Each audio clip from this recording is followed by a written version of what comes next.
বাংলাদেশের মানুষ যখন তার নিজের মেয়েকে বিবাহ দেয় তখন তারা মনে করে যে মেয়ের হয়তো স্বাধীনতা নেই এই ক্ষেত্রে। না, ইসলাম একজন মেয়ে, আপনার যখন একটা মেয়ে আছে, আপনি যখন নিজের মেয়েকে বিবাহ দিচ্ছেন, আপনি আপনার মেয়ের কাছ থেকে পরিপূর্ণ অনুমতি নিয়ে তারপরে তার বিবাহের ব্যাপারটা আলোচনা করবেন।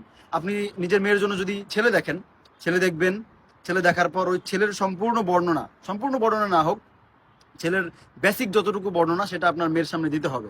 দেবার পর সে যদি সম্মতি জানায় তাহলেই বিবাহ কার্যকর করতে পারবেন। যদি এমন হয় যে সে সম্মতি জানায়নি, তাহলে সেক্ষেত্রে বিবাহ হয় না, সহি হয় না। একটা ঘটনা আমি আপনাদেরকে বলি। একজন তার মেয়েকে জোরপূর্বক বিবাহ দিচ্ছে। কাহিনী কি? মেয়ে চাচ্ছে একটা দিনদার ছেলের সাথে বিবাহ করবে। মেয়ে ধরেন হয়তো কালো বা যে কোনো প্রবলেম আছে। তো বাবা মা মনে করছে কালো মেয়ে কে নিবে, তাহলে এক কাজ করি, জোর করে বিবাহ দিয়ে দিই, ছেলে যেটা পাইছে সেটার সাথে বিবাহ করে করে দিই। না, যদি আপনি ছেলে না পান অপেক্ষা করবেন।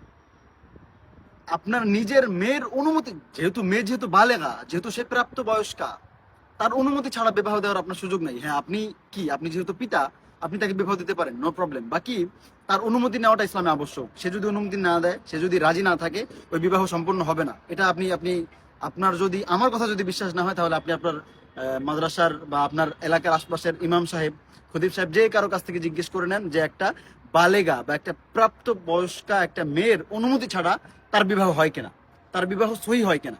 ওই বিবাহ বাতিল হয়ে যায়, ওই বিবাহ হয় না, বিবাহই হয় না। মেয়ের অনুমতি ছাড়া বিবাহই হয় না। অতএব আমাদের উচিত, আপনি আপনার মেয়েকে বিবাহ দিচ্ছেন, অপেক্ষা করেন, লাইসা মুশকিলা, অপেক্ষা করেন, সমস্যা নেই। কি করবেন? আপনি যখন একটা ছেলেকে দেখলেন, আপনার ছেলে মানে একটা ছেলে আপনার পছন্দ হয়েছে, তো ওই ছেলের বর্ণনা আপনি আপনার মেয়ের সামনে দেন। যদি সে রাজি হয় ভালো, যদি রাজি না হয় বাস খালাস, আপনি আরেকজনকে দেখেন। যদি না হয় তাহলে আল্লাহ, সমস্যা নাই। বাকি আপনি জোর করে আপনার মেয়েকে জোর করে কারোর সাথে বিবাহ দিতে পারবেন না।